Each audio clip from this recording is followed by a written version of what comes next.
네, 여러분 안녕하십니까? 8월 8일 목요일 아침입니다. 출발 딜사이트 시작합니다. 박명석입니다. 코에 걸면 코걸이, 귀에 걸면 귀걸이 이런 얘기를 요즘 같은 장에서 하는 것 같습니다. 간밤에 뉴욕 증시 전체적으로 나쁠 건 없었거든요. 어제 국내 증시가 또 바닥권에서 올라왔던 게 사실 일본의 BOJ의 어떤 정책 전환 가능성 때문이었는데 그 흐름이 유입되면서 엔달러도 올랐고 금리도 올랐거든요. 그런데 아침에 일어나 보니까 또 금세 또 시장이 완전히 또 바뀌어 있더라고요. 도대체 어떤 부분들이 이렇게 심리를 계속 흐트러뜨리고 있는지 지금 브리핑 뉴욕으로 한번 정리해 보시죠.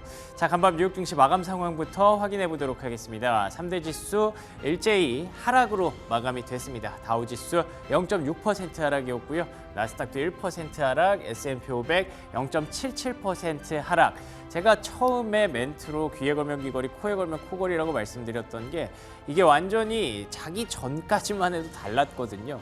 대부분 빨간불이었고요. 특히 엔비디아 같은 경우에는 3% 넘게 상승을 하고 있었습니다. 그래서 이제는 시장이 좀 안정을 찾는구나라고 생각하셨던 분들이 만약에 어젯밤에 매수를 눌러놓고 잤으면 오늘 아침에 이제 또 깜짝 놀라는 그런 경우가 발생하는 거죠. 엔비디아가 일중낙폭이 그러니까 거의 10% 가까이 나타났다라고 보시면 될 것 같고요.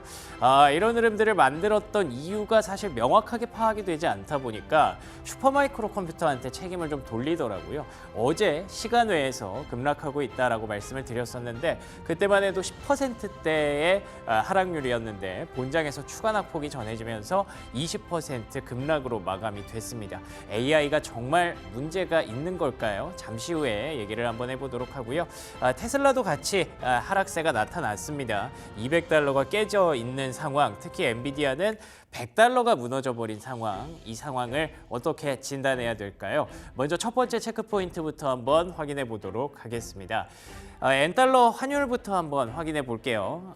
올랐습니다. 엔달러가 계속 급락을 하면서 이 부분이 엔캐리 트레이드 청산에 급박한 흐름을 만들어내면서 시장이 글로벌 증시가 전반적으로 좀 놀랐던 건데 그게 조금씩 올라오고 있기 때문에 시장 좀 안정되나 보다라고 생각하셨던 분들이 많을 겁니다. 특히 앞서 말씀드린 것처럼 어제 국내 증시를 반등시킨 것도 이 부분이거든요. BOJ의 도비씨, 그러니까 비둘기파적인 그런 뉘앙스였죠. BOJ 부총재가 나와서 한마디를 했습니다. 만약에 시장이 계속 이렇게 불안한 상황이면 금리 인상 이어가지는 않을 수 있다라고 발언을 했죠. 사실 금리, 그러니까 통화정책이라는 건 결국 사람이 정하는 거거든요. 시장이 이렇게 불안하면 사실 아시는 것처럼 니케이 지수 하루 만에 10% 급락하고 그 다음날 물론 많이 반등을 했습니다만 그 자체가 이게 정상은 아니잖아요.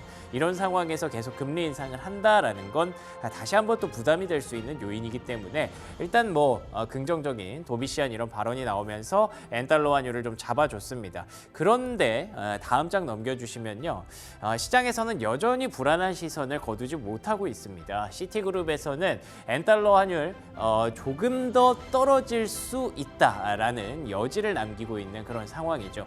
만약에 정말로 BOJ 부총재 말대로 시장이 계속 불안해지고 일본은행에서 금리 인상을 추가로 하지 않는다면 엔화의 상승, 절상은 완적이 되겠죠. 그런데 사실 우리가 상수로 놓고 있는 게 하나 있어요. 달러화, 그러니까 미국 금리는 9월에 웬만하면 100% 떨어집니다. 25bp 떨어지느냐 50bp 떨어지느냐의 문제지 미국 금리 떨어지면 달러화도 하락 압력을 받을 거고 그러면 엔화가 더 이상 절상되지 않더라도 엔달러 환율은 또 추가로 떨어질 수 있는 거거든요. 그래서 지금 달러만 놓고 말하는 달러 인덱스를 봤을 때도 최근에 단기 급락을 조금은 만회하는 수준인 거지 이게 사실 어쨌든 레벨 다운은 한번 됐다라고 봐야 되기 때문에 102까지 이게 추가로 올라갈 것에 베팅하는 사람 많지 않을 겁니다. 그렇다는 점에서 엔달러 환율 시티그룹 말대로 추가로 하락할 수도 있겠죠. 그렇게 된다면 지금 시점에서 안심할 때는 아니다라고 보시는 게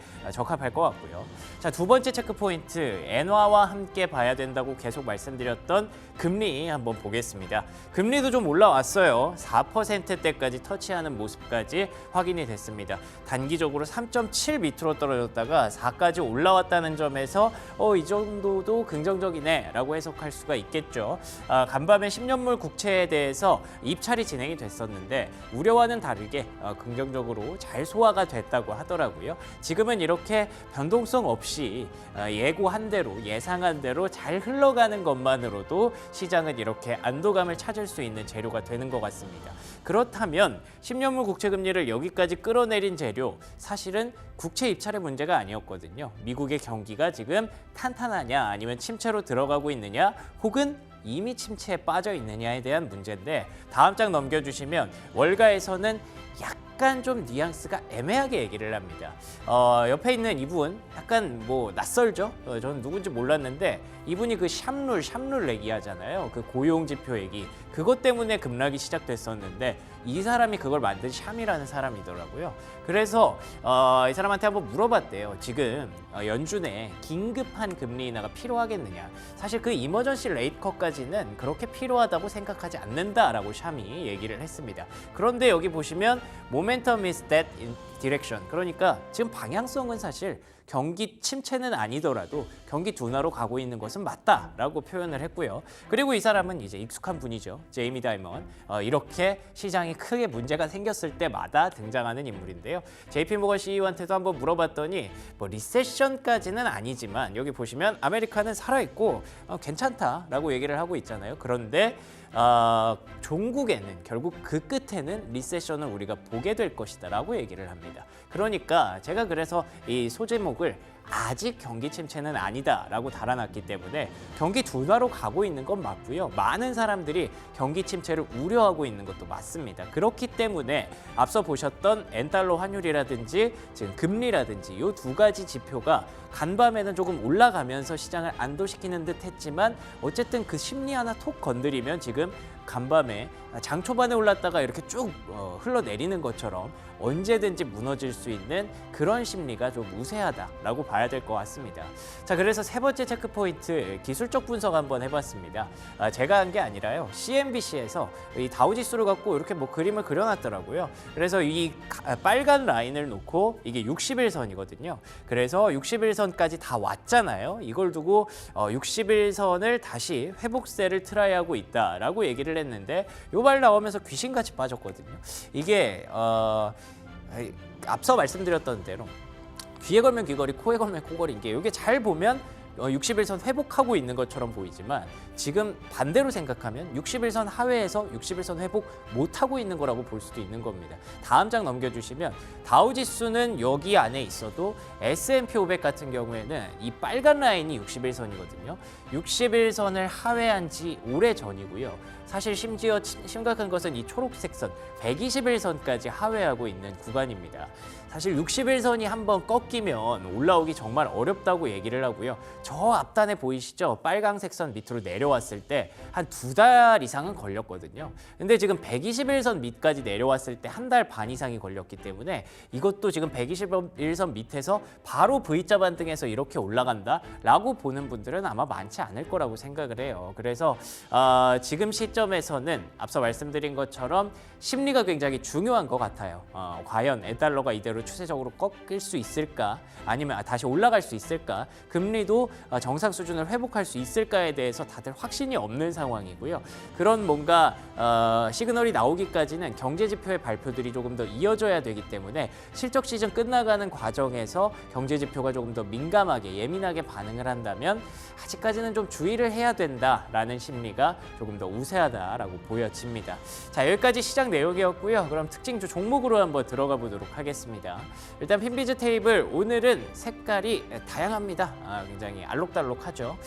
보시는 것처럼 반도체가 좀 하락을 했고요. 그리고 테슬라 약세, 그리고 여기 보이는 다양한 종목들이 좀 밀리는 과정에서 의외로 또 그린라이트 켠 종목들도 꽤 있습니다. 금융주도 괜찮았고요. 그리고 에너지주도 좀 올라왔고 유틸리티도 올라온 걸 보면 가치주 영역에서는 나름대로 좀 긍정적인 모습을 보였던 종목들이 있는데요. 다음 장 넘겨주시면요.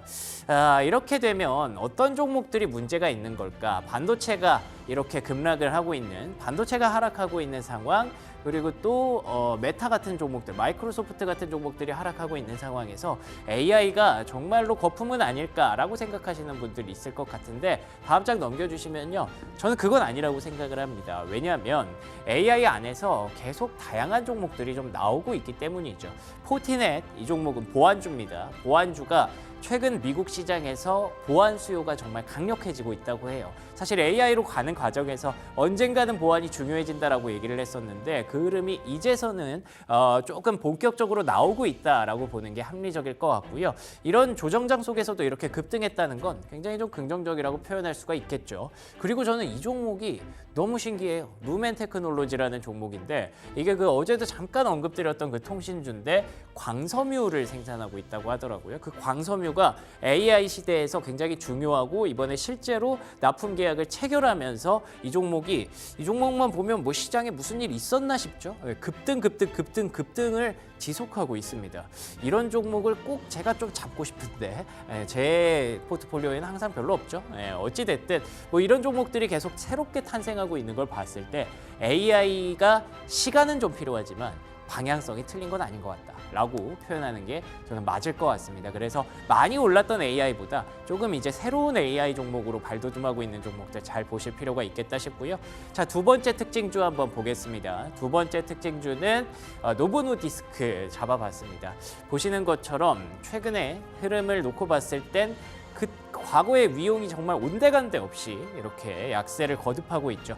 이 종목도 탑다운 관점에서 보면 좀 많이 올랐기 때문에 라는 그 부담감을 좀 지울 수 없는 그런 종목이기도 하고요. 노보노디스크가 이 위고비라는 비만 치료제를 만들면서 급등을 했었는데 노보노디스크가 실적 발표하면서 이 얘기를 했어요. 알고 보니까 미국의 그 비만 환자들이 이 위고비를 6개월밖에 안 맞더라. 그 이후에는 안 맞더라라는 얘기를 했겠죠. 그 이유에 대해서는 뭐 이쪽 다 알 수 없죠. 뭐 이게 약이 크게 안 들어서일 수도 있고 6개월 맞고 나니까 더 이상 필요가 없어서일 수도 있는데 어쨌든 이 그 노보노디스크 입장에서는 그 매출의 연속성을 담보할 수 없다는 뜻이잖아요. 그래서 실적도 좀 좋지 않았고 그러면서 또 함께 비만 치료제 모멘텀으로 급등했던 일라이릴리의 주가 역시 하락세를 보였거든요. 근데 그 일라이릴리가 오늘 밤에 또 실적을 발표합니다. 그렇기 때문에 바이오 그리고 비만 치료제 사실 국내에서도 정말 핫하죠. 그렇기 때문에 그런 종목들 트레이딩 하시는 분들의 입장에서는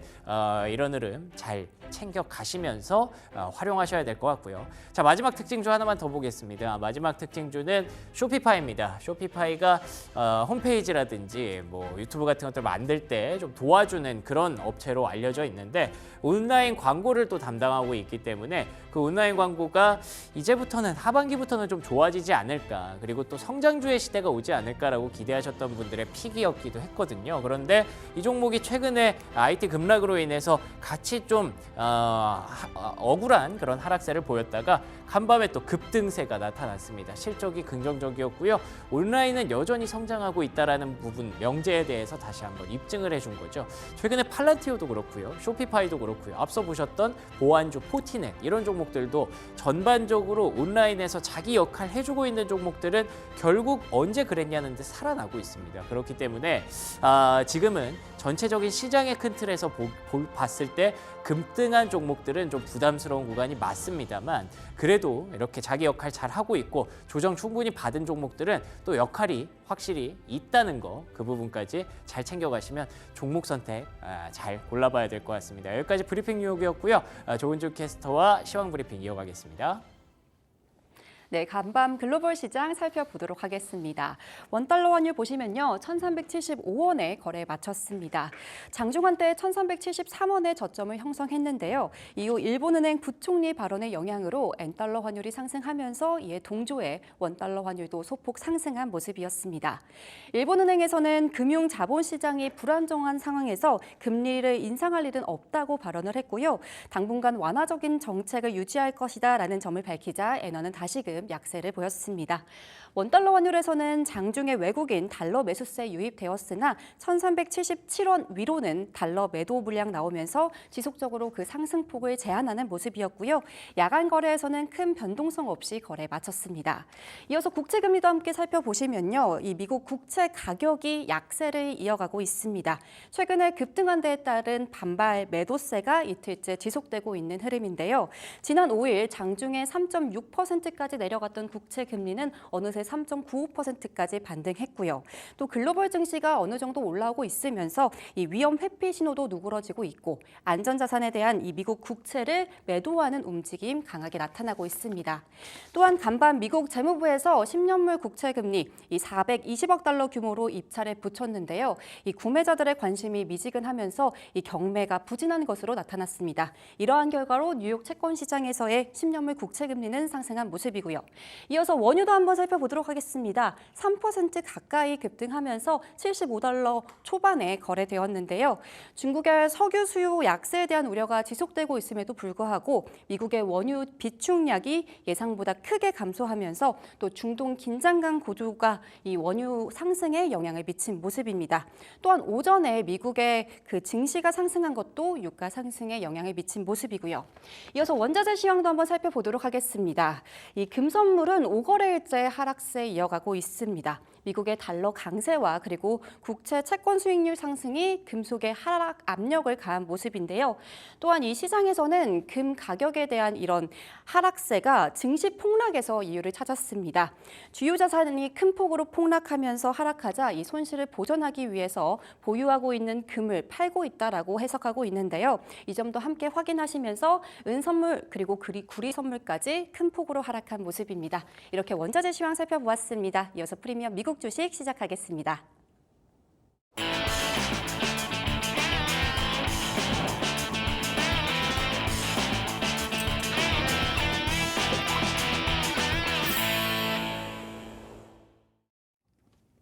네, 글로벌 증시 마감 상황 정리해보고요. 오늘 국내 증시 전망까지 이어가는 시간입니다. 프리미엄 미국 주식 이완수 그레너리 투자자문 대표 나오셨습니다. 안녕하십니까? 네, 안녕하십니까? 네, 반갑습니다.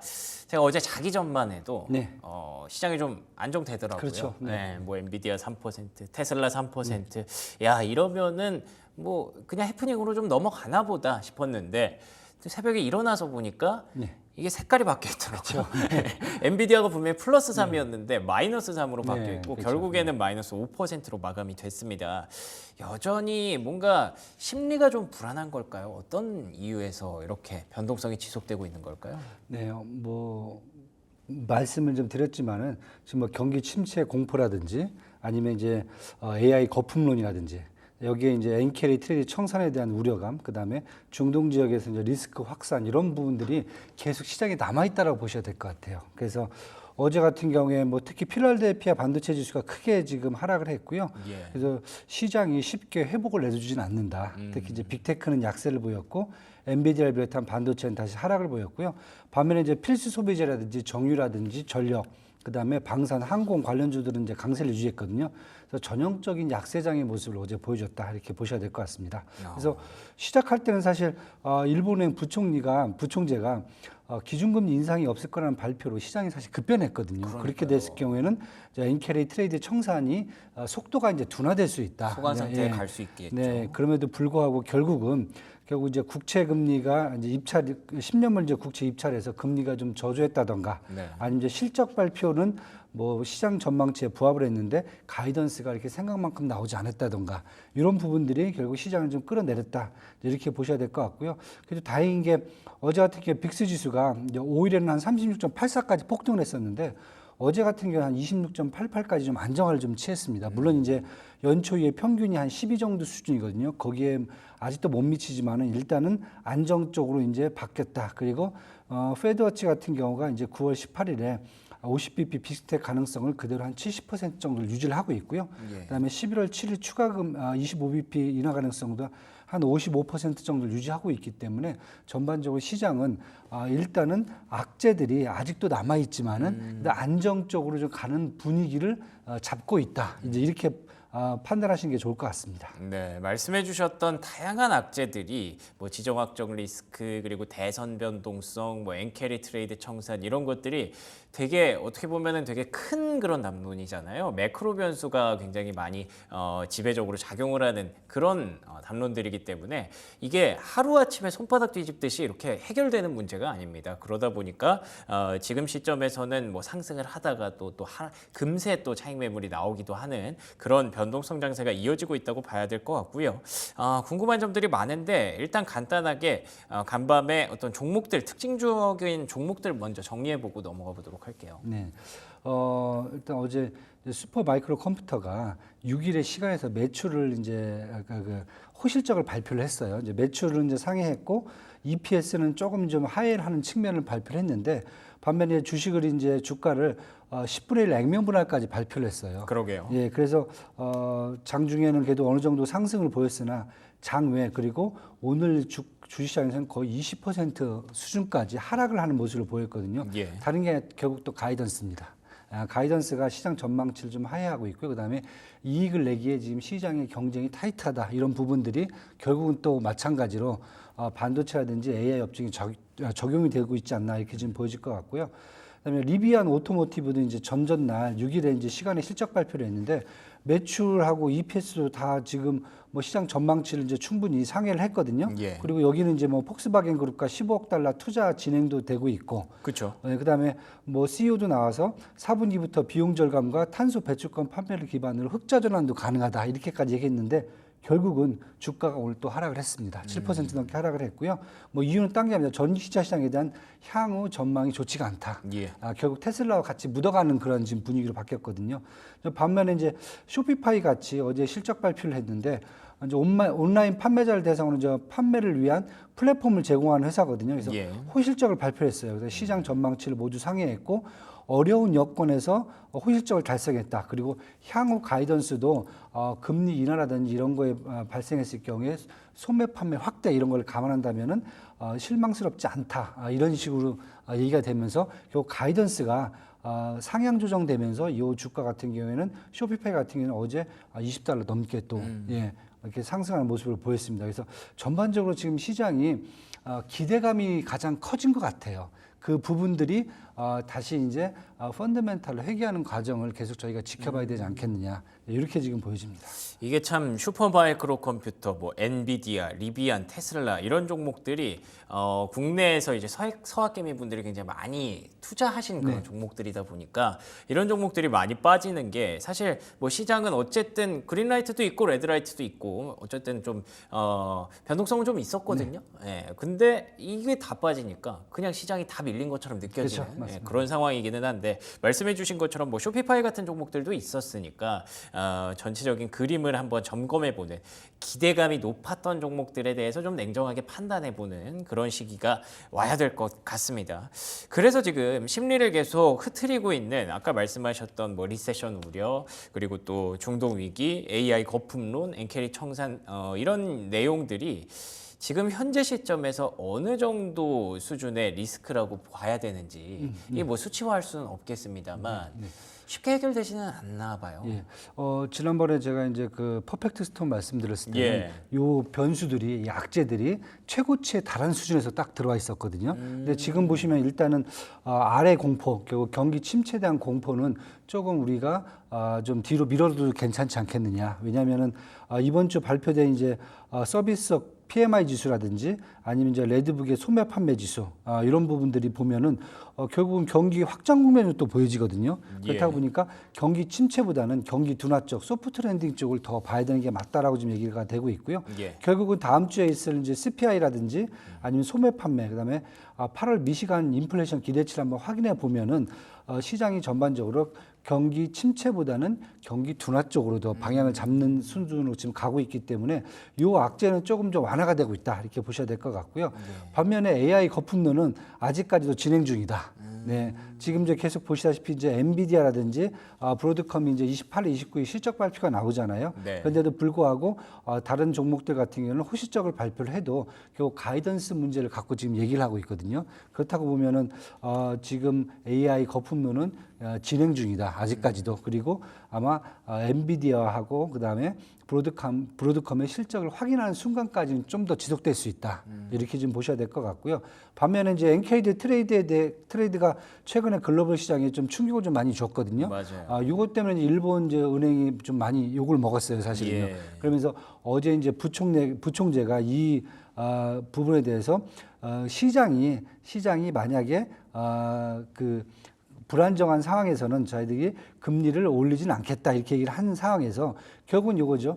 엔켈이 청산 속도가 엄청 빨라졌었는데 그렇죠. 속도가 이제 둔화된다는 거죠. 그럴 수 있죠. 그러면서 엔화의 이제 강세되는 부분 속도도 둔화되고 그리고 달러의 약세 부분도 이제 둔화가 되고 이렇게 되다 보면은 이 부분은 좀 약간 해결의 기미가 보인다. 왜냐하면 달러라든지 유로 같은 경우 워낙 시장이 큰 시장이기 때문에 속도 조절만 해주면은 충격이 덜 할 수 있다라고 판단이 되거든요. 그렇다고 보면은 결국은 한 2개 정도의 변수는 어느 정도 지금 완화가 되고 있는데 결국 이제 AI 거품론이라든지 아니면 중동에서 지정학적 리스크는 좀 지속되고 있다. 이렇게 지금 보셔야 될 것 같습니다. 그래서 아직도 잔여 리스크는 계속 남아 있다. 네, 이렇게 좀 판단을 해야 될 것 같습니다. 좋습니다. 아까 말씀드린 대로 이게 한순간에 해결되는 문제가 아니다 보니까 해결되는 과정에 있다고 해도 아직까지 그게 완벽하게 해결되기까지는 시간이 좀 길게 남아있다는 점에서 변동성을 계속 유발하고 있는 것 같고요. 말씀하신 대로 뭔가 나와야 돼요. 그러니까 경제 지표가 나와서 리세션 우려를 안심시켜 주든지 아니면 엔비디아 실적이 나와서 AI 거품론을 안심시켜 주든지. 근데 그게 뭐 타임테이블이 지금 당장 있는 게 아니다 보니까 8월 한 달 동안은 약간 좀 우리가 좀 각오해야 되는 그런 장이 계속 지속될 가능성도 있을 것 같습니다. 이 모든 걸 한 번에 해결해 주려면 FOMC 연준이 맞습니다. 네. 금리 인하 해주면 큰일을 해야죠. 뭔가 다 해줄 수도 있을 것 같은데 지금 50bp 인하가 거의 뭐 많은 분들이 예상을 하고 기대를 하고 있더라고요. 네, 네. 긴급 금리 인하까지는 아니겠죠? 네, 그건 아닐 것 같아요. 왜냐하면 시장에서 이제 경기 침체 공포가 확산된 시점에서 이제 특별회의를 통해서 이제 기준금리를 인하해야 된다. 8월달에. 그다음에 9월달에 50bp B컷, 그다음에 11월달에도 50bp B컷을 해야 된다. 이게 이제 경기 침체 상황에서 이런 얘기가 나왔는데 이 주 초반에 그쵸? 그랬던 것 같아요. 이번 주. 그런데 이제 지금 경기 둔화 쪽으로 다시 이제 시장이 옮겨가면서 돌려가고 그쵸? 있으니까. 네, 이제 8월에 이제 특별 회의는 일단은 사라진 것 같고요. 그다음에 9월에 이제 50bp B컷 정도는 실시해도 괜찮다. 그리고 11월달에 회의에서는 추가로 한 25bp 인하 정도는 해야 되지 않겠느냐 이렇게 지금 얘기가 나오고 있어갖고 중요한 것은 결국 명분일 것 같아요.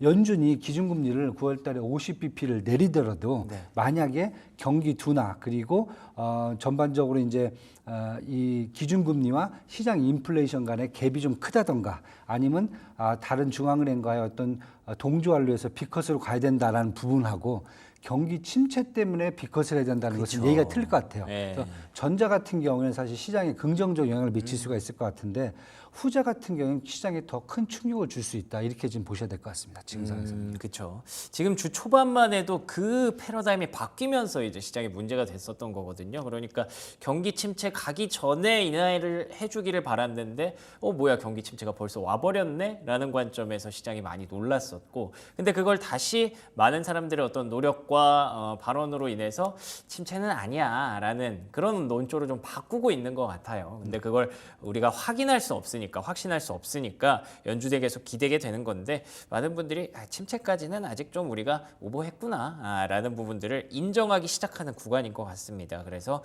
그 명분이 가장 중요한데 계속 좀 돌려줄 수 있을지 기대를 해보도록 하고요. 추가적으로 하나 말씀드린다면은 대부분 이제 많은 분들이 경기 침체가 뭐냐 자꾸 물어보세요. 그렇죠. 근데 애매하잖아요. 애매하잖아요. 이게 내가 느끼는 것하고 틀린 거니까. 그래서 기술적으로 이제 경기 침체라고 규정을 할 때는 보통 2분기 연속 경제 성장률이 마이너스가 나오는 게 원래 그렇죠. 경기 침체라고 합니다. 그래서 지금 미국의 경제 성장 2분기가 2.8% 나왔고요.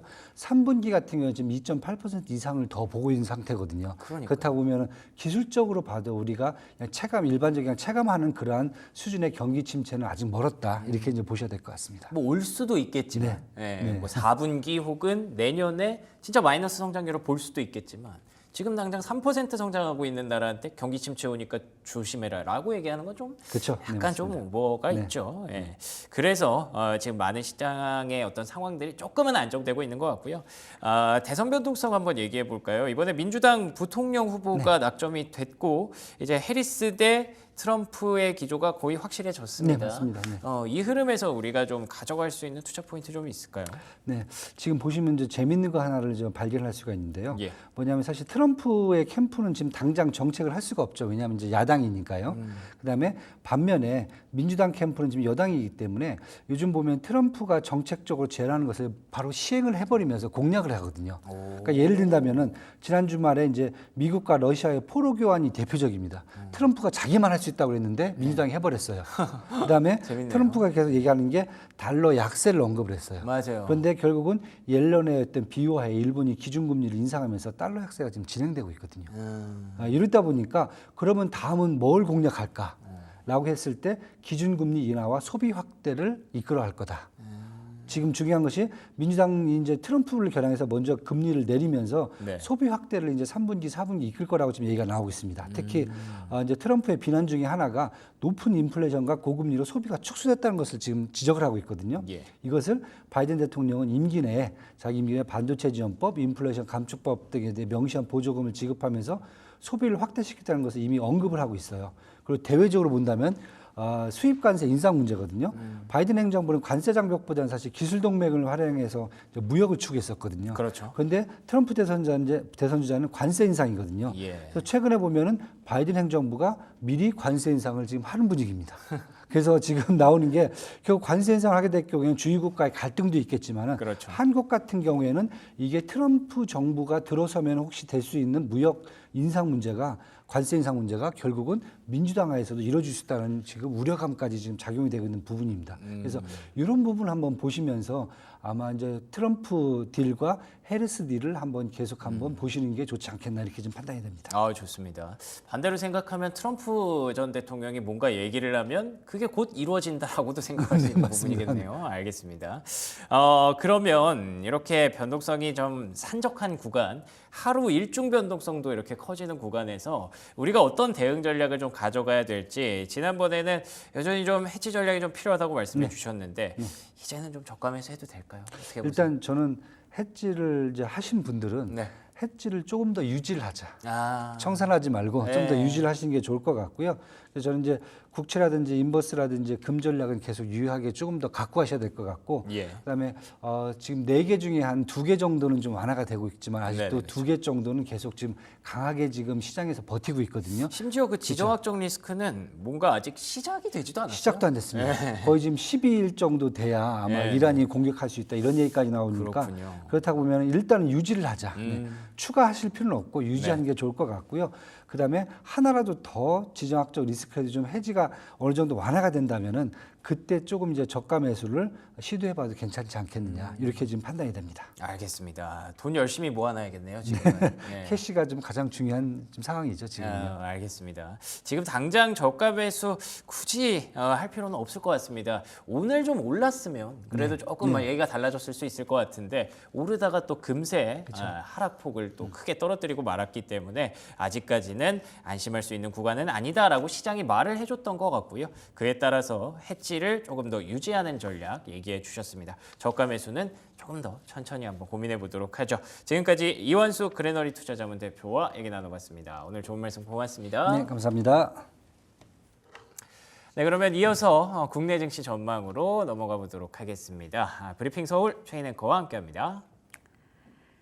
네, 전일 국내 증시는 올랐습니다. 반등세 이어가면서 어느 정도 시장이 안정세를 찾아가는 듯한 분위기가 보여지고 있는데요. 물론 시장의 투자 심리가 얼어붙어 있는 상황에서 정상적으로 그 흐름 이어가려면 계속해서 좀 변동성은 커질 수 있다라는 이야기도 나와주고 있습니다. 그리고 8월 남은 기간 동안에도 지켜봐야 될 데이터 실적들 자리하고 있죠. 일단 엔비디아 실적 발표도 코앞에 두고 있는 상황이고요. 그리고 블랙록 관련해서도 좀 이야기가 나와주고 있고 8월에 CPI도 대기 중입니다. 그리고 내일은 실업수당 청구 건수가 발표가 되는 날인데 아무래도 시장이 고용 데이터가 나오면서 크게 한 차례 흔들린 바가 있기 때문에 이 주간 데이터긴 합니다만 실업수당 청구 건수 내일 발표가 될 예정인데요. 주목도가 굉장히 높습니다.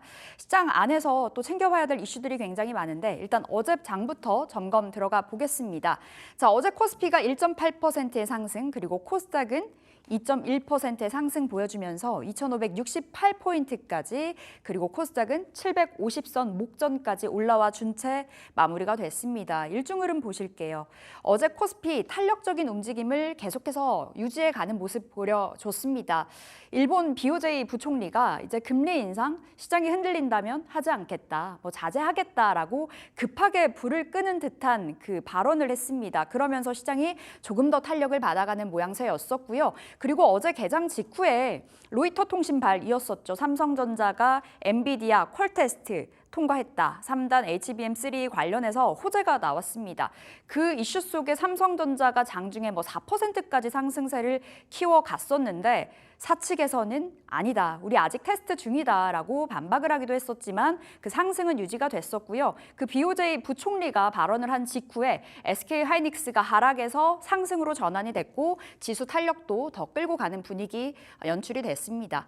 코스닥의 분위기도 살펴볼게요. 어제도 코스닥의 탄력도가 더 돋보였습니다. 제약바이오주들이 약진을 해주고 있고 월요일에 역사적인 폭락이 보였을 때에도 선방을 해줬던 건 제약바이오였죠. 어제도 동력이 되어줬고요. 어제 장 12시경에 일중상 고점을 보여줬습니다. 754포인트까지 올라가는 모습, 748선에서 어제 장의 문을 닫았습니다.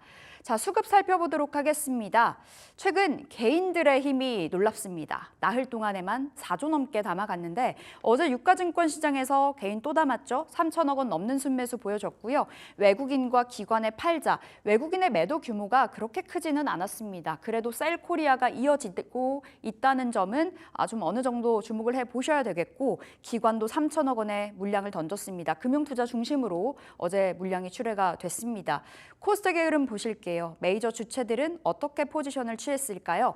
외국인과 기관은 갈렸습니다. 외국인은 팔고 기관은 사고 외국인들 1,500억 원의 매도 물량 출회됐고요. 기관은 담았습니다. 개인과 동반적으로요.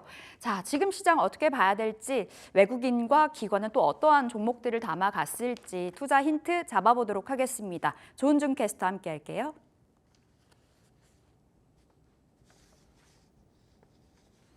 네, 외국인과 기관 어떤 수급 담았는지 국내 증시 수급의 향방을 살펴보도록 하겠습니다. 외국인 수급 1위에는 삼성전자 자리하고 있습니다. 외국인 투자자 4거래일 만에 매수 전환했는데요. 어제 오전에 로이터 통신이 보도한 이 엔비디아 퀄테스트 통과 소식에 이 장 초반부터 상승세를 이어갔고요. 사실상 삼성전자에서는 보도를 부인하면서 7만 6천 원까지 올랐던 이 주가 상승폭은 일부 반납했습니다. 하지만 이런 오보 해프닝에도 불구하고 3% 올라가면서 74,700원의 종가 형성했고요. 증권가에서는 삼성전자 13만 원까지 상승할 수 있다고 전망했습니다. 2위에는 HD 현대 일렉트릭 자리하고 있습니다. 어제는 8% 가까운 강세를 보였는데요. 올해 상반기 국내 전선 그리고 변압기 수출액이 최근 10년 내 가장 높은 수치를 기록했습니다. AI 산업을 위한 이 수요가 대폭 늘어났을 뿐만 아니라 주요 국가들의 이 전력망 노후화가 된 점도 수출액 증가에 한몫했고요. 앞으로도 전력에너지 산업의 이 수요 강세는 당분간 지속될 것으로 보입니다. 3위에는 삼성 바이오로직스 자리하고 있고요. 4위에는 셀트리온 자리하고 있는데요. 어제 제약바이오 주가 정말 강세 보였습니다. 그중에서도 셀트리온 8%대의 강세를 보였는데요. 어제 19만 7천 원의 종가 형성했습니다. 창사 이래 최초로 분기 매출 8천억 원을 달성했다고 하면서 하반기에 이 추가 매출과 이 이익 개선 기대감에 어제 외국인 기관 동반 수급 들어왔고요. 또 기관에서는 1위를 자리하고 있네요. 유럽 시장 점유율 1위인 램시마에 이어서 유플라이마, 베그제마까지 이 바이오시밀러 제품들의 글로벌 시장에서 맹활약하고 있다는 점도 체크하시면 좋을 것 같고요. 기관으로 한번 넘어가 보도록 하겠습니다. 최근에 이 자회사와의 갈등으로 주가 지지부진했던 하이브가 어제는 급등세 보였습니다. 2분기 실적이 예상외로 좋았고요. 또 BTS 진의 새 앨범 발매 소식으로 어제 5.8% 상승 마감했습니다. 이어서 하나 에어로스페이스도 한번 살펴보도록 하겠습니다. 증권가에서는 2분기 호실적 반영에서 목표가 상향 조정했는데요. 분할 신설 회사도 HBM 수요 증가에 대한 수혜 기대감으로 주주 합산 가치가 상승할 것으로 전망하고 있습니다. 어제는 5% 넘는 강세 보였습니다. 2위에는 시프트업 자리하고 있고요. 이렇게 어제 외국인과 기관의 수급의 향방도 살펴보았습니다. 더 자세한 이야기는 궁금한 종목 Y에서 함께 하시죠. 네, 이제 시장이 안정을 찾아가나 싶었는데요. 간밤에 뉴욕 증시가 잘 나가다가 또 장 후반 들어서 미끄러지는 모습을 그려갔습니다. 과연 오늘 국내 증시 어떠한 영향을 받아갈지 이야기 나눠볼게요. 위즈웨이브 이건희 대표 나오셨습니다. 어서 오세요. 네, 안녕하세요. 네, 대표님. 시장이 참 어렵잖아요. 난이도가 높아진 것 같은데 지금 시장 어떻게 봐야 될지. 간밤에 뉴욕 증시가 오전과 오후의 색깔이 완전히 바뀌어서요. 어떻게 보셨을까요? 일단 뭐 시기가 타이밍이 항상 좀 문제인 것 같긴 한데 지금 미국의 이제 그 AI 버블론 네. 뭐 그다음에 경기 침체 관련된 것들은 좀 사그라들었고요. 근데 이제 갑자기 이제 엔캐리 트레이드 청산이 가장 큰 이슈가 돼버렸고 그래서 지금 전 세계가 보고 있는 주식을 하시는 분들이나 투자하시는 분들이 봐야 되는 게 너무 많죠. 딱 하나로 정해졌습니다. 뭐예요? 예, 엔화랑 엔달러 환율을 보겠죠 지금. 그게 이제 올라가냐 떨어지냐 이제 이거를 계속 아마 주목을 할 거고요. 그게 이제 다시 하락하는 신호, 그러니까 엔화가 강세 신호가 다시 나오면 시장은 또 출렁일 수 있다라고 네. 보는데 어제는 사실은 이제 미국 10년 만기 국채 금리를 그 10년물 국채 금리에 대한 또 입찰이 있었고 그 입찰이 생각보다 흥행을 못하면서 주가 그 금리가 좀 많이 튀었거든요. 3.7대 있던 게 3.9%대까지 올라가면서 더 이제 올라가다 보니까 금리가 올라간 게 또 부담이 됐고 예. 또 그러면서 또 일부 이제 그 월가의 전문가라고 하는 사람들이 엔캐리 트레이드 청산이 언제 될지도 모른다 뭐 이렇게 또 얘기를 했죠. 아직 남아 있다. 네. 뭐 이렇게 얘기를 했는데 그것도 나올 수도 있는데 그게 이렇게 한꺼번에 확 나올 일도 없겠죠. 그렇게 되면 그들도 손해가 더 커지기 때문에 네. 아마 엔화의 환율 추이를 좀 지켜보면서 서서히 뺄 가능성은 있는데 여전히 좀 공포심을 좀 유발하는 듯한 아직 끝나지 않았다 뭐 이렇게 얘기하는 분들이 많이 있다 보니까 불안한 거죠. 그러니까 한 대 세게 맞았는데 다음에는 주먹만 들어도 이제 겁먹죠. 예, 그게 지금 상황이다.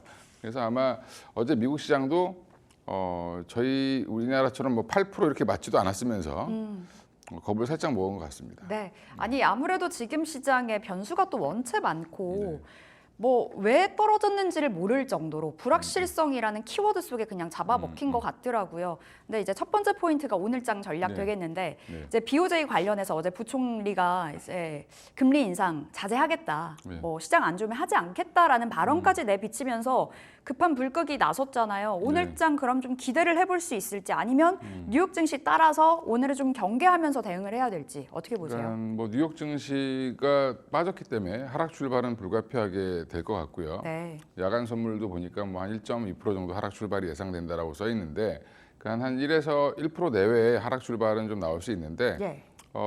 일본 시장도 거의 동시에 열리기 때문에 일본이 어떻게 보이느냐에 따라 또 갑자기 또 일본을 주목해야 되죠. 일본 환율도 주목해야 되고 엔달러 환율도 봐야 되고 그다음에 지금 일본 니케이도 어떻게 움직이는지 좀 보면서 대응을 하셔야 될 것 같은데 지금 근데 뭐 사실은 이걸 촉발시켰던 BOJ가 백기 항복을 했죠. 항복을 했기 때문에 놀란 것 같아요.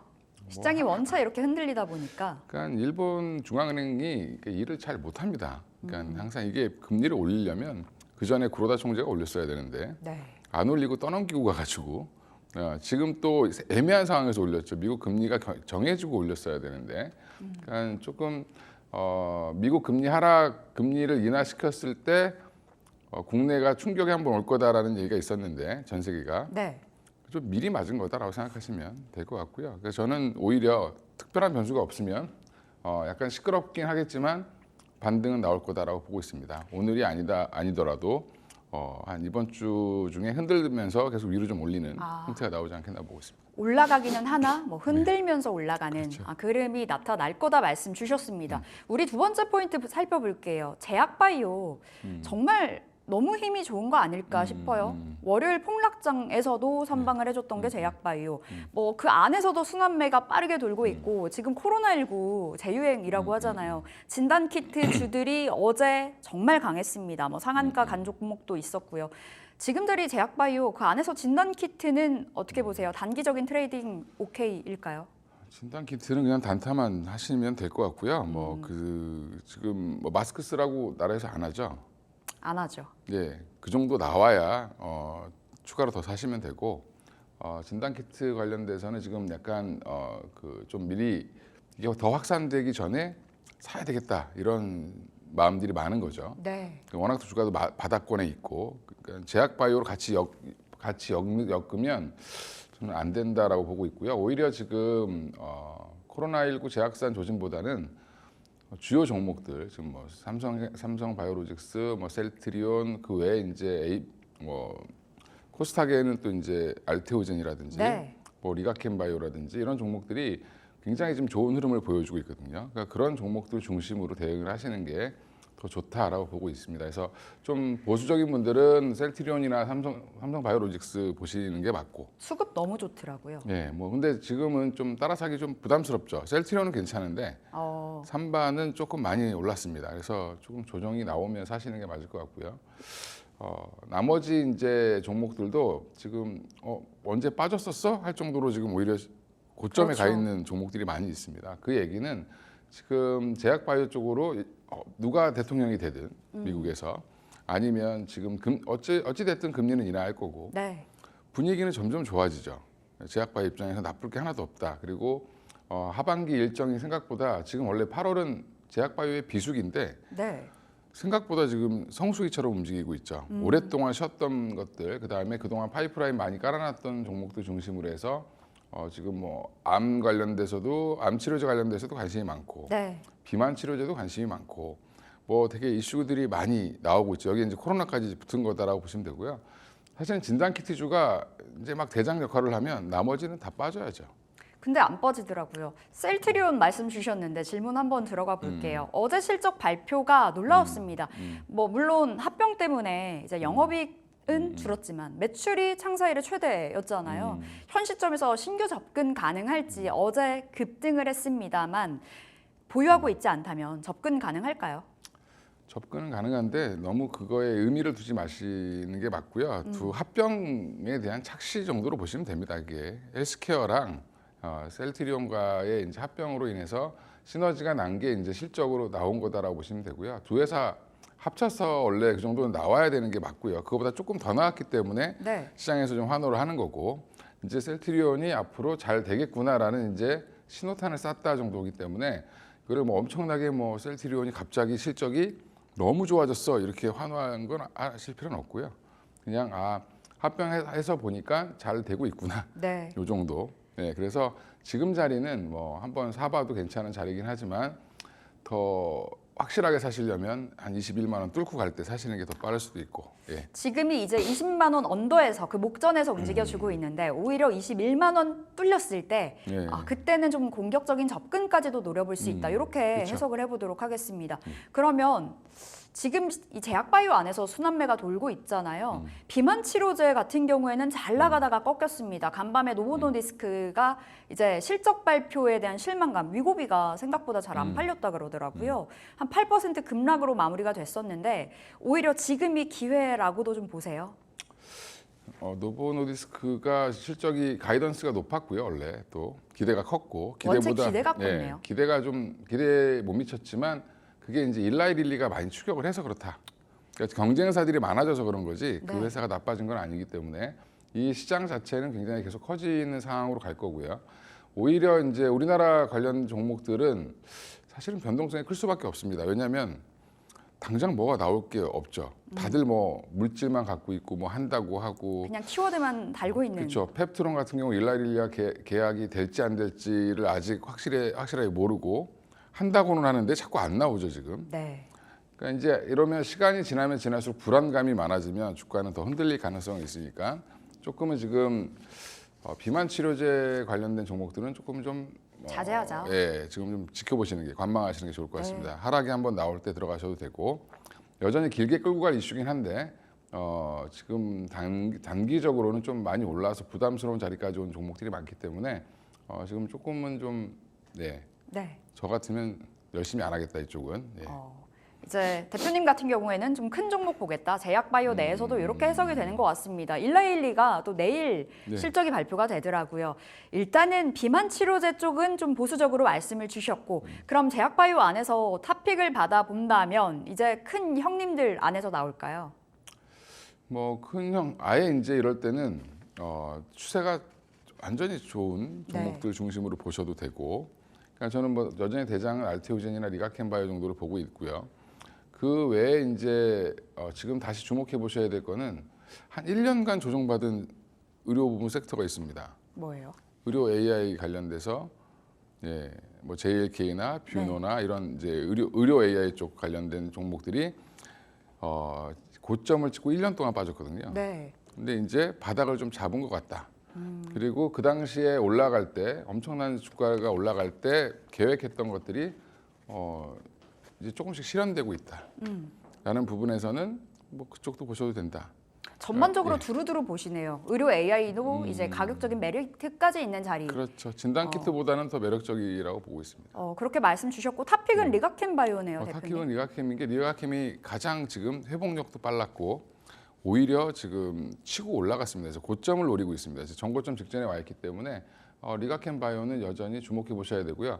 전 세계가 주목하고 있는 지금 항암제 시장의 가장 탑픽은 ADC입니다. 네, ADC 어제 관련해서 뭐 리포트 나왔더라고요. 리가켄바이오 목표 주가 상향 그렇죠. 조정도 그 됐었는데. 우리나라의 ADC 대표 기업은 리가켄바이오고 거의 링크랑 이제 페이로드를 만드는 회사인데 항체는 어차피 이제 빅파마들이 갖고 있습니다. 그러니까 이거를 결합해서 네. 결국에는 표적 항암제라고 이제 하는 ADC를 만들 때 꼭 필요한 기술을 갖고 있기 때문에 리가켄바이오는 뭐 어떤 항암제가 됐든지 간에 다 갖다 붙여줄 수가 있습니다. 그러니까 그런 연결을 링크를 연결해 주는 거, 그러니까 치료제와 항체를 연결해 주는 거를 굉장히 잘 하고 있기 때문에 앞으로 리가켄바이오는 계속 주목을 시장에서 받을 거고요. 제가 아까 이제 의료 AI는 이제 워낙 좀 많이 빠져 있으니까 네. 한 번쯤은 주목해 보시면 되고 특히 이제 미국 진출 이슈가 좀 있어요. 그쪽이 다들. 그래서 뭐 뷰노나 JLK가 지금 미국 진출을 열심히 하고 있기 때문에 네. 그런 게 이제 기사화되거나 이제 그렇게 되면 바닥 잡은 종목들은 빨리 돌 수 있다. 이 정도. 그럼 목표가 어디로 볼까요, 리가캠? 리가캠은 지금 뭐 11만 원도 갈 수 11만 원. 있다. 목표가는 10만 원, 11만 원. 그 정도 원체 갈수 있습니다. 1년 동안에 한 150% 넘게 올랐잖아요. 3개월 사이에도 막 급등 나왔었고 네. 10만 원 잡아보도록 예전에 하겠습니다. 셀트리온도 한 6만 원에서 20만 원 갈 때 네. 6개월이 안 걸렸습니다. 굉장히 짧은 시간에 갔네요. 예, 원래 갈 때는 빨리 갑니다. 쉴 때 또 한참 쉬고.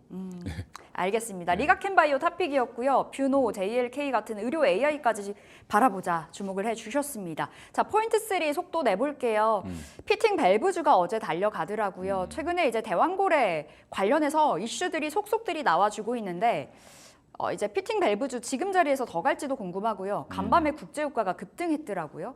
이제 대왕고래 관련주, 석유주가 또 묶여 있잖아요. 오늘 전반적으로 주목을 해볼 만한 섹터가 될까요? 뭐 주목은 해볼 만한데 매매를 잘하시는 분들 중심으로만 하셔라. 왜냐하면 이게 대한고래가 지금 뭐 35억 배럴이 있다 어쩌다 얘기하는데 확인된 건 아무것도 없습니다. 가능성은 커져가는데요. 그냥 가능성만 나온 거기 때문에 네. 존재를 확인할 확률이 90%다.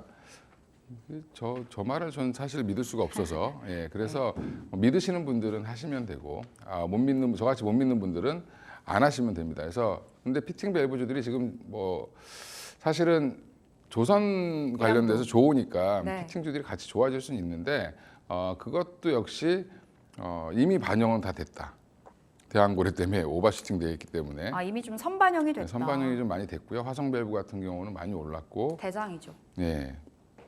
그런 종목들 자신이 있으시면 들어가셔도 되는데 이 이슈가 또 사그라들면 또 빠질 수 있기 때문에 항상 좀 조심하셔야 되는데 어제 뉴스가 나와버렸잖아요. 네. 그러면 뉴스에 팔아라. 뭐 오늘까지 이어질 수 있을까? 이런 것도 좀 지켜보실 필요 있고요. 오전에 좀 약하면 오히려 조금 기다려 보시는 게 좋지 않겠나. 그래서 조금 많이 빠졌을 때 샀다가 이런 뉴스가 또 나오면 그때 팔고 이런 전략을 쓰시는 게 좀 더 좋아 보인다. 예. 그럼 석유주도 동일하신 시각이에요? 석유주도 마찬가지죠. 이거 이란이 공격을 안 해주니까 지금 답답하실 텐데 네.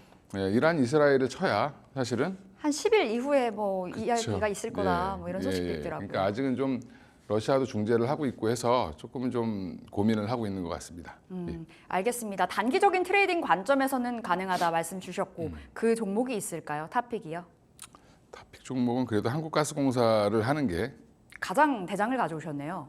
그건 사실은 그 예전에 우리가 그 신성 델타테크 네. 보면 초전도체. 예, 초전도체에서 제일 끝까지 살아남은 게 예, 대장이었죠. 델타테크. 그러니까 항상 대장주에 물려야 빠져나올 수도 있다. 네. 알겠습니다. 한국가스공사가 탑픽이었고요. 목표가는 그럼 어디로 볼까요? 좀 보수적으로 볼까요? 이 목표가를 또 말씀드리기가 좀 그렇긴 한데 네. 예, 그냥 직전 고점 뭐 정도로 보시는 게 좋을 것 같고요. 제가 그래서 찾아본 걸로는 45,000원. 네. 45,000원. 알겠습니다. 네, 45,000원. 짧게 봐야죠. 짧게. 목표가 45,000원이고요. 손절가 손절가 4만 원. 4만 원. 네. 이렇게 살펴보겠습니다. 자, 궁금한 종목 Y 여기서 인사드릴게요. 위즈웨이브 이건희 대표 함께했습니다. 말씀 고맙습니다. 네, 감사합니다.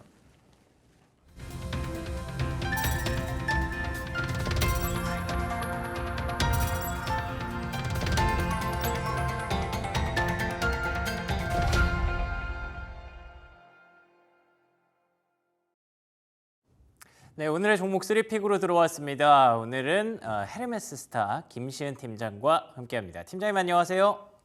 네, 안녕하세요. 네, 반갑습니다. 오늘은 어떤 종목 가져오셨을까요?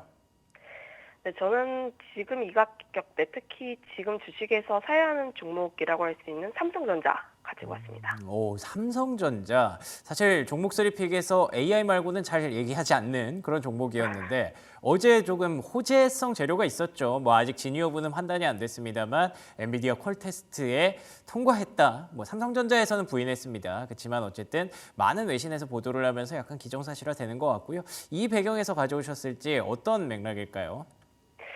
물론 보도를 보게 되었을 때 약 두세 차례 정도 단독 보도를 하면서 엔비디아의 퀄 테스트를 통과했다라는 내용들이 나오고 있고 삼성전자는 계속 반박을 하는 그런 상황이 반복이 되고 있습니다만 그럼에도 불구하고 엔비디아의 퀄 테스트의 문제는 시간의 문제라고 판단을 하고 있어요.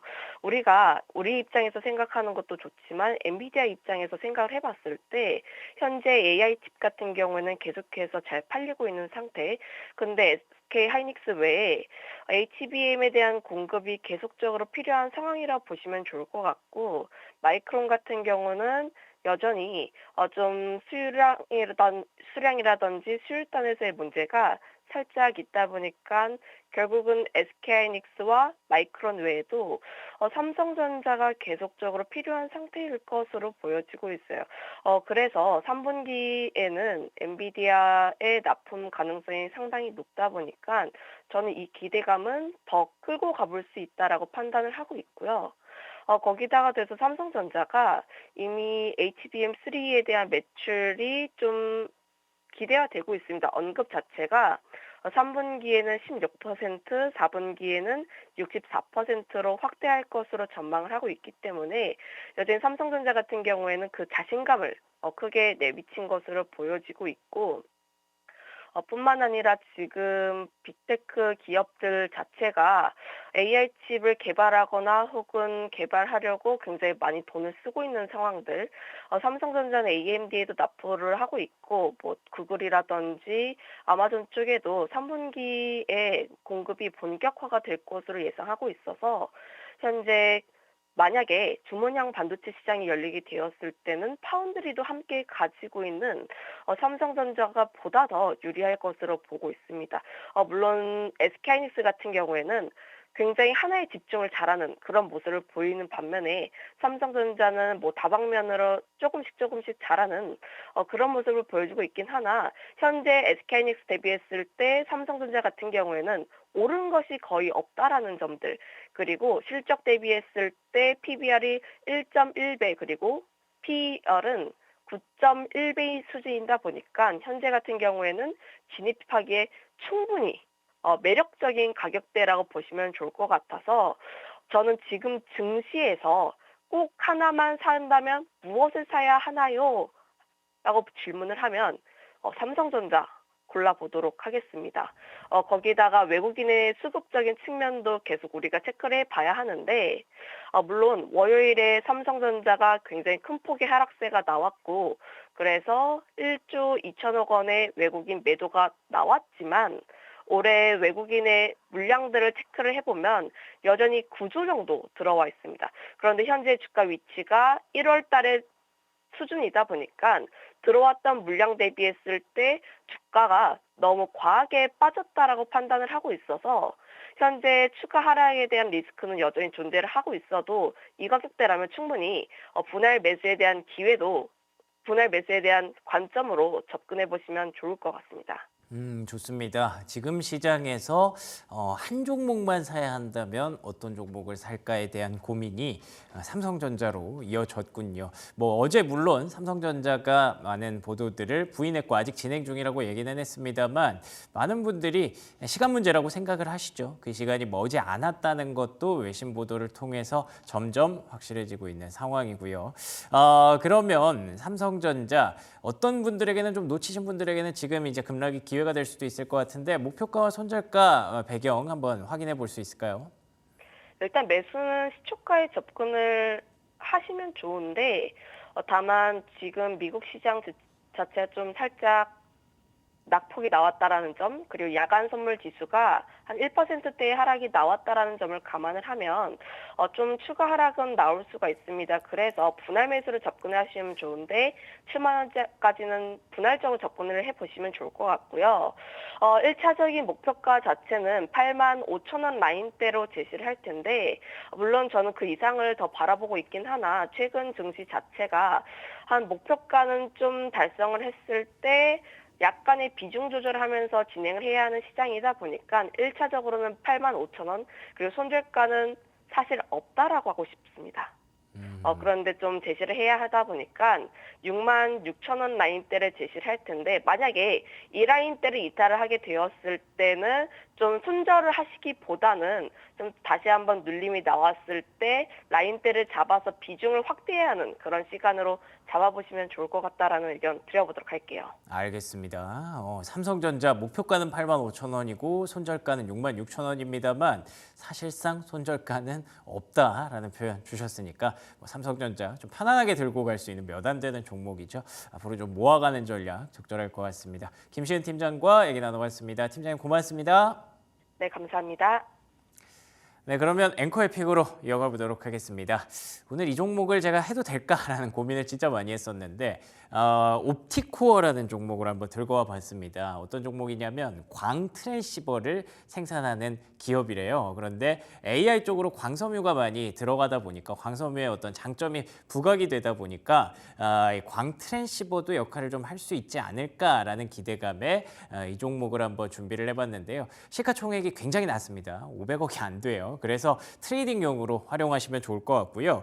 제가 이 종목을 가져온 이유는 그 간밤에 뉴욕 증시가 좀 흔들렸습니다. 뭐 AI 그리고 비만 치료제 전반적으로 좀 흔들렸음에도 불구하고 루멘 테크놀로지라는 종목이 최근에 급등을 지속하고 있는데 AI한 광섬유 납품에 성공하면서 최근에 급등 랠리를 보이고 있거든요. 그래서 이 종목에 조금 역할을 할 수 있는 종목이 국내 증시에서 뭐가 있을까라는 생각을 계속 하면서 찾아보다가 이 종목이 최근에 바닥권에서 좀 가파르게 움직이고 있더라고요. 그래서 트레이딩용으로 이런 종목도 한번 고민해보면 좋지 않을까라는 관점이고요. 옵티코어도 그 AI용 광 트랜시버를 계속 지금 제품 진행 중이고 미국향 진출도 기대를 하고 있다라는 얘기들이 나오고 있으니까 그냥 간단하게 트레이딩용으로 엮어보시면 한번 기회가 될 수도 있지 않을까라는 관점입니다.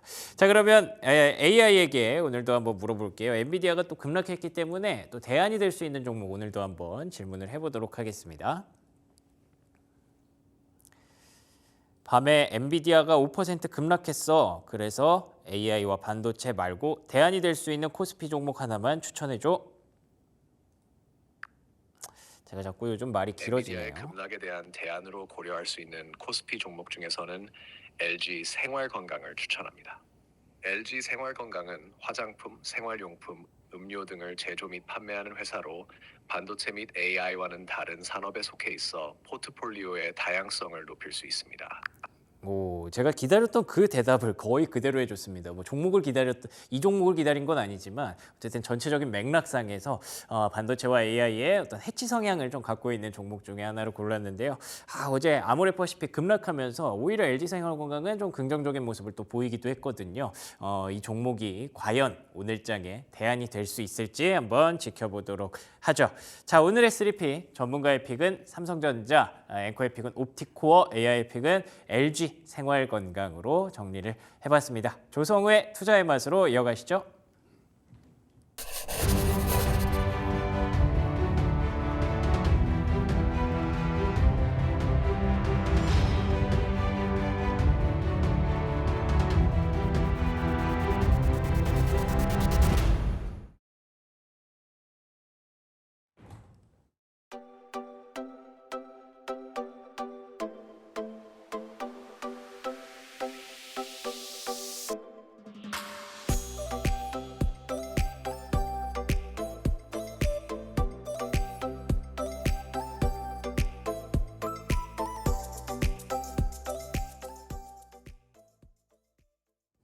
네, 조성우의 투자의 맛으로 이어가 보겠습니다. SK증권 영업부 PIB센터 조성우 부장 나오셨습니다. 어서 오세요. 안녕하세요. 네. 부장님, 오늘은 마음이 좀 가볍습니다. 물론 간밤에 뉴욕 증시가 떨어지긴 했습니다만 어제까지 이틀 연속 반등이 나왔잖아요. 네. 어떻게 바라보셨어요?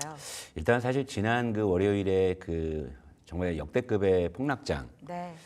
사실 지난 이틀 동안의 반등은 그 폭락장에서 그 투매를 참으신 분들이 보상을 받으신 또 이틀이 아니었나. 근데 또 이제 오늘부터는 또 고민을 또 다시 해야 될지도 모르겠지만 어쨌건 이틀 연속으로 반등이 이루어졌고요. 그리고 어제의 반등은 사실 그렇게 기대하지 않았던 반등입니다만 그저께의 반등이 뭐 시장도 좀 내가 좀 너무 했나 싶을 정도, 너무 양이 적었나 싶을 정도로 조금 더 상승이 나와서 지난 좀 이제 하락의 충격에서 벗어나는 모습인데요. 일단은 차트를 한번 보면서 말씀드릴까요?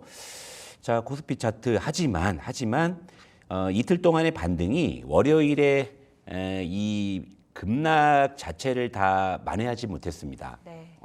지난 월요일에 그 하락분 이걸 만회하지 못했고 사실 잃어버린 걸 되찾으려면 아직까지는 우리가 좀 가야 될 길이 많긴 합니다만 어쨌든 이틀 동안 좀 반등이 나와서 조금은 그나마 한시름 놓는 뭐 그런 상황인데요. 코스피가 8월 달에 무려 14.6%까지 급락을 했어요. 불과 며칠 사이에. 예. 그러다 이제 약 5.8%, 그러니까 한 절반도 채 아직은 8월의 하락분을 지금 회복하지 못한 상황이긴 해요. 하지만 그래도 최악은 일단 지났다는 뭐 그런 어떤 심리 이런 것들이 이제 저가 매수를 좀 보여주고 있고요. 하지만 이제 반등을 좀 나서면서 보면은 확실히 강한 섹터들은 눈에 띕니다. 대표적으로 지금 바이오와 반도체가 가장 강한 모습을 좀 보여주고 있고 뭐 대체적으로 시장이 원체 주저앉았기 때문에 올라올 때는 비교적 좀 고른 업종들이 상승을 하고 있습니다만 두드러지는 어떤 좀 상승세를 보여주는 거는 반도체와 이제 바이오 쪽이고요. 네.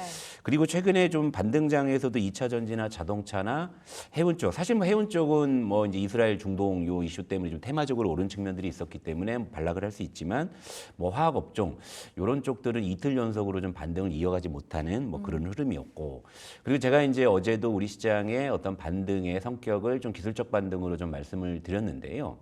어제도 뭐 시장은 상승을 했지만 외국인은 어제 코스피를 200억 팔았습니다. 예. 기관은 한 3천억 정도 팔았고 외국인이 역시 이제 선물 포지션을 계속 확대하면서 지수의 등락이 이루어지는 전형적인 좀 웹도독의 현상. 그러니까 반등의 그 강도가 뭐 아쉽다 이렇게 뭐 말씀을 뭐 하시지만은 반등의 강도가 좀 아쉽더라도 반등의 질이 좋으면 또 괜찮거든요. 그런데 지금은 반등의 질이 오로지 외국인의 어떤 선물 포지션에 의해서만 예. 이루어지는 것이기 때문에 아직은 조금 더 이제 변동성이 있을 수 있는 뭐 그런 형태의 좀 반등이 아니었나 이렇게 보고 있어요. 그러니까 의미가 있는 반등이라기보다는 수급 네. 논리에 의해서 네. 움직여주고 있는 반등이어서 그 부분이 좀 아쉽다 말씀 주셨는데, 자 그럼 부장님 차기 주도주를 찾아봐야 될 것 네. 같습니다. 지금 원래는 반바지였었고 그 안에서 네. 약진해주는 쪽도 있지만 네. 이제 차기 주도주 반바지 말고 다른 쪽에서 찾아봐야 될까요? 일단 사실 뭐 시장이 안정되지도 않았는데 뭐 벌써부터 김치국 맛이냐, 뭔 마음만 주도주냐 급해요. 뭐 하실 수도 네. 있는데, 근데 오히려 시장이 안정되면은 이미 늦었을 수 있습니다. 근데 지금 최근에 어떤 시장의 이 경랑 이 안에서 우리가 힌트를 좀 찾아낸다면 지금 다시금 시장이 흔들리더라도 그 흔들릴 때 우리가 뭘 사야 될지는 여기서 우리가 힌트를 찾을 수 있을 것 같아요. 그래서 이제 시장이 추가적으로 흔들리고 언젠가는 또 이제 바닥을 확인하고 그때부터는 이제 다시 이제 추세적으로 올라오겠죠. 그럼 그때 우리가 초과 수익을 낼 수 있는 소위 주도주가 무엇인가? 네. 물론 이제 시장 안정되고 하면 주도주가 나타나 있을 거예요. 하지만 그 이전에 우리가 발빠르게 좀 미리 접근을 한다면은 초과 수익을 낼 수 있다 이런 관점인데요. 일단 화면을 보면서 설명을 드릴게요. 일단은 저는 이제 반바지 중에서 일단 주도주가 출현한다라는 시나리오를 여전히 가지고 있어요. 그리고 이제 최근에 반등장에서도 이들 섹터는 아무래도 이제 시가총액 최상위 업종들이기 때문에 역시 이제 뭐 기관 외국인들의 수급 어떤 영향도 굉장히 크고, 그리고 이제 지수가 반등할 때도 가장 좀 밀접하게 움직이는 섹터들인데요. 일단은 코스피가 아까 보여드렸듯이 8월에 무려 14.6%가 급락한 후 이틀 동안 약 6% 좀 못 미치게 반등을 했죠. 그리고 이제 이 반바지를 한번 보도록 할게요. 자, 전기전자 8월에 코스피보다 일단 하락폭이 컸어요. 17.4% 급락한 다음에 최근 2일 동안에는 7.4% 반등했습니다.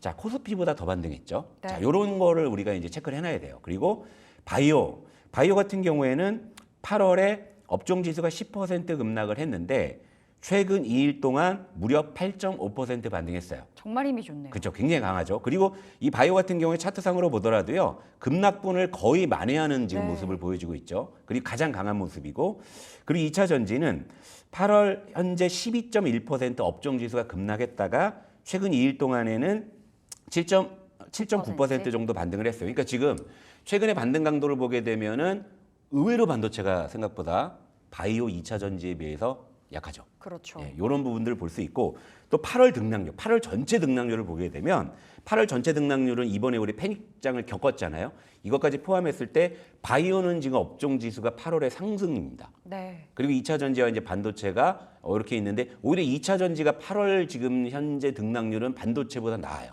그러네요. 그러니까 지금 사실은 바이오가 완전히 지금 선두로 치고 나가고 있는 상황이고, 바이오와 2차 전지가 지금 2위 그룹에서 지금 이제 엎치락뒤치락 하고 있는 그런 상황이라고 좀 볼 수가 있는 거죠. 그러니까 현재 그러면 우리 시장에서 바이오가 일단은 차기 주도주의 어떤, 예를 들면 이걸 선거로 따지면 현재 여론조사상으로 지금 앞쪽으로 1등하고 있다 이렇게 좀 볼 수가 있겠죠. 네.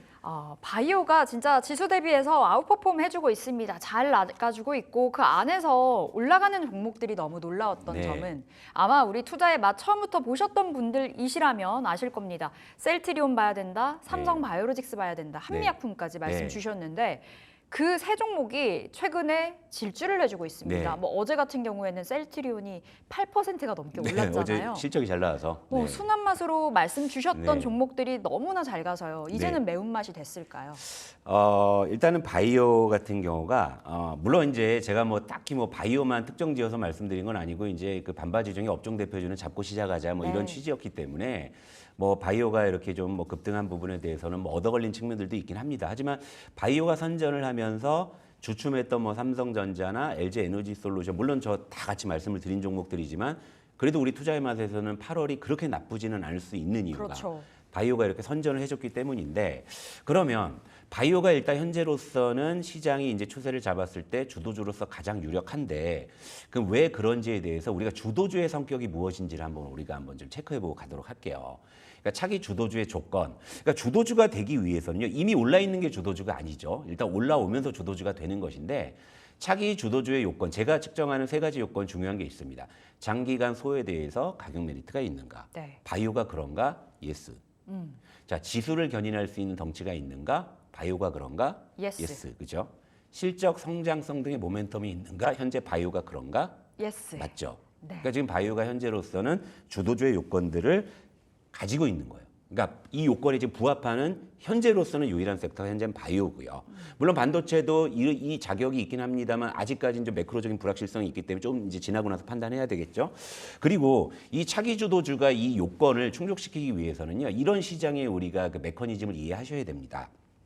시장은 터진 풍선에 다시 바람을 넣지 않아요.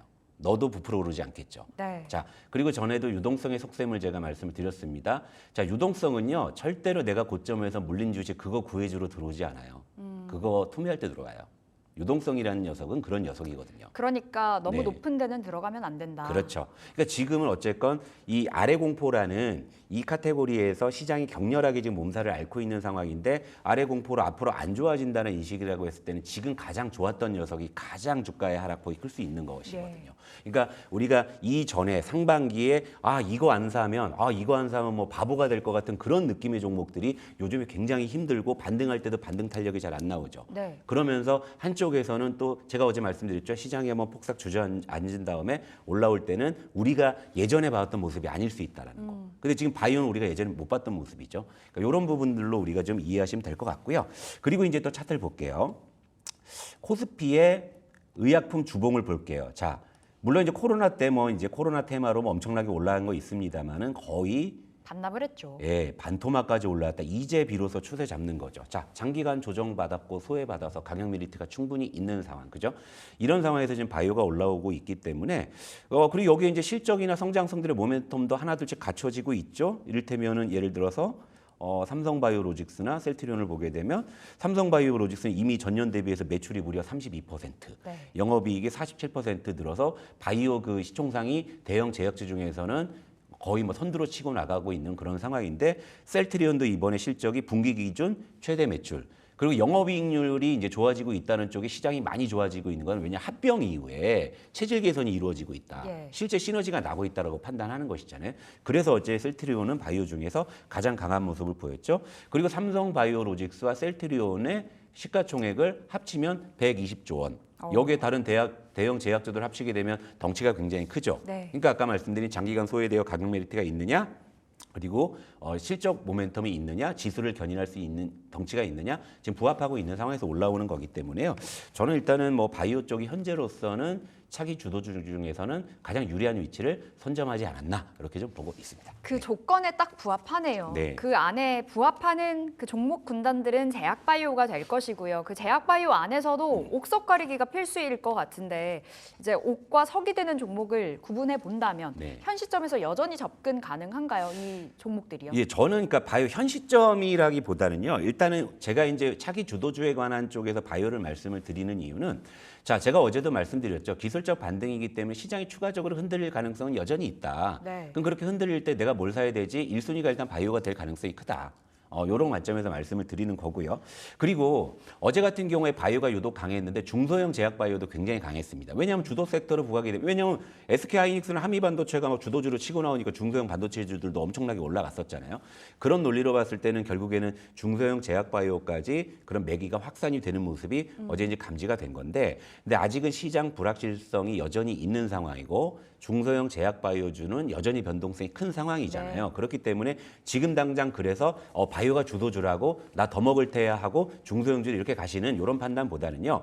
일단 여전히 중심축은 대형 제약 바이오주 중심으로 말씀을 드릴 거예요. 왜냐하면 대형 제약 바이오 중에서도 아직은 오르지 않은 종목들도 꽤 많이 보이기 때문이죠. 그래서 일단 제가 탑픽은 제가 그림을 준비해 왔는데 여전히 기존 기조와는 크게 다르지는 않습니다. 자, 삼성바이오로직스는 사실 단기간에 너무 많이 올랐기 때문에 단기간으로는 조금 매울 수 있지만 중장기적으로는 이렇게 분할 매수로 접근해 볼 만하다. 예를 들면 시장이 다시금 조정받아서 삼성바이오로직스가 의외로 큰 폭의 하락이 나오는 날이 있다 그러면 그럴 때가 좋은 찬스가 되겠죠. 자, 셀트리온 같은 경우에는 사실 최근 8월에 시장 조정에서 좀 조정을 받았는데 어제 실적으로 일단 그 부분을 좀 회복해가는 구간이기 때문에 가격은 아주 좋은 보통만. 그리고 한미약품이 이 셋 중에서 가장 더디기는 해요. 그런데 이 이유는 뭐냐면 아시다시피 지금 한미약품 같은 경우가 지금 그 2세들의 좀 경영권 분쟁이라는 보면은 네. 좀 이런 이제 노이즈가 있기 때문에 그런데 그 덕분에 여전히 순한 맛의 가격을 가지고 있는 것이거든요. 근데 앞으로 이제 바이오가 다시금 이제 주도주로 치고 나온다 이런 모습이 보였을 때는 역시 한미약품이 지금 가격적인 관점에서는 가장 선호할 수 있는 종목이 되는 것이고요. 중장기적으로 본다면은 이런 어떤 대형 그 제약 바이오 요 3종사 플러스 뭐 유한양의 뭐 녹십자 뭐 요즘 종근당도 흐름 좋습니다. 예, 그러니까 대형 제약주 중심으로 보시고요. 그다음에 시장이 안정된 다음에 전체적으로 이 바이오가 주도주의 모습이 이제 확인이 된 순간 네. 그럴 땐 초과 수익을 내기 위해서는 중소형 픽을 할 수도 있겠죠. 그러니까 현재로서는 아직은 중심축은 여기에 두겠다 말씀드릴게요. 큰 축으로는 이제 대형 제약 바이오는 가져가되 중소형 단으로까지 번지기까지는 일단은 더 확인하고 가져가자 말씀 주셨고 한미약품이 또 오너 리스크 네. 경영권 분쟁이 사실 주가 상승의 공식이기도 하잖아요. 네. 그래서 또 순한 맛으로 더 볼 수 있는 것도 같습니다. 자, 그렇다면 부장님 반도체 이야기 네. 나눠봐야 되겠습니다. 앞서서도 확인을 했지만 그 반바지 안에서 8월 들어와서는 반도체가 너무 크게 밀리는 거 아닌가 싶어요. 어제 그래도 삼성전자 뭐 퀄테스트 통과했다라는 소식 속에 불을 뿜었다가 네.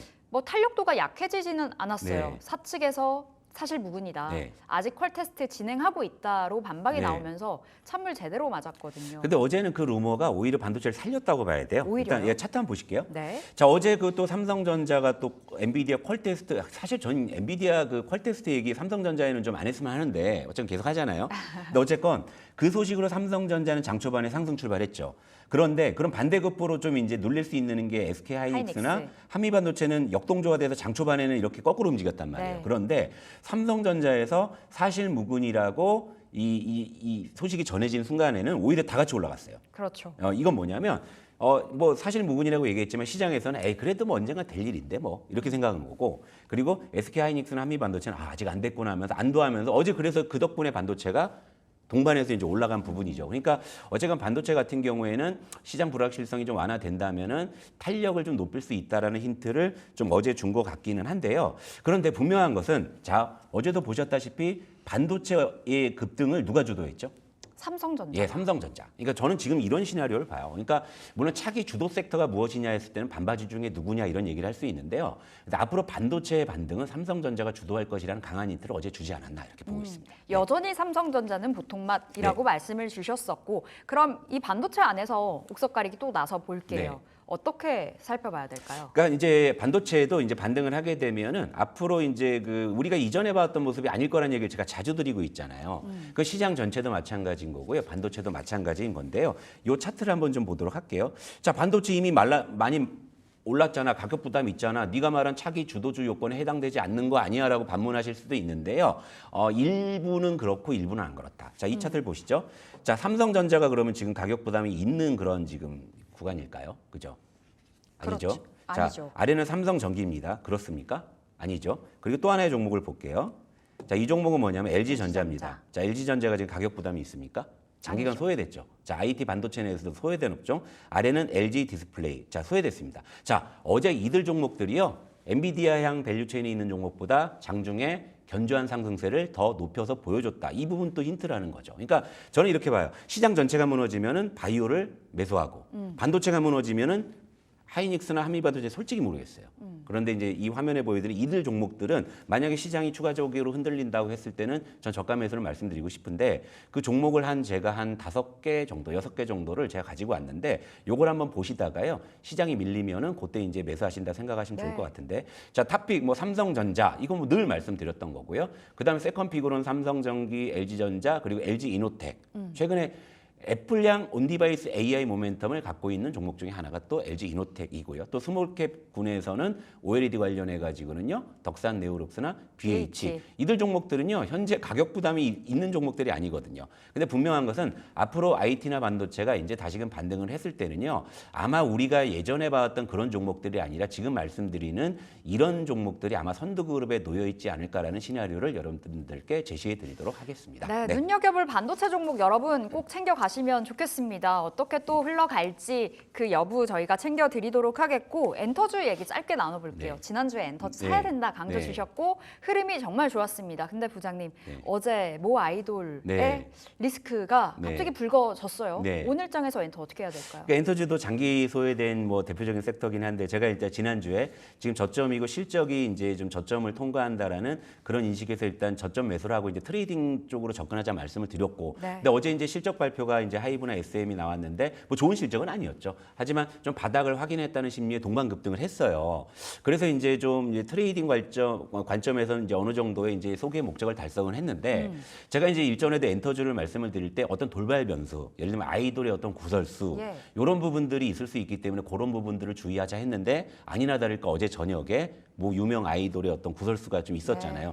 그런 부분이기 때문에 엔터주는 아무튼 그 이제 빠질 때는 좀 접근하시되 좀 올라올 때는 좀 이렇게 매도하는 트레이딩. 하지만 엔터주 자체는 시가총액이 큰 섹터는 아니기 때문에 주도 섹터라기보다는요. 어느 정도 좀 대안 섹터로서의 어떤 이를테면 뭐 고려 시대의 한 지방 호적 정도, 네. 뭐 요 정도 포지션으로 좀 이해하시면 좋을 것 같아요. 알겠습니다. 좀 보수적인 관점에서 엔터 대응을 해보도록 하겠고요. 오늘 장 전략 좀 짧게 여쭐게요. 네, 어제도 제가 말씀드렸죠. 앞으로 아래 공포, 이제 금리 인하의 폭과 속도에 집착할 것이고요. 그걸 확인하기 전까지 조금이라도 지표가 부진하면 꼬투리 잡아서 또 한 번 또 투정을 부릴 거다라고 말씀을 드렸는데 어제 뉴욕 증시의 정강 의학이 어땠습니까? 자, 갑자기 그동안 관심도 없었던 디즈니, 트립 어드바이저, 힐튼 호텔 실적 가지고 꼬투리 잡기 시작하잖아요. 네. 소비 부진할 거다, 그죠?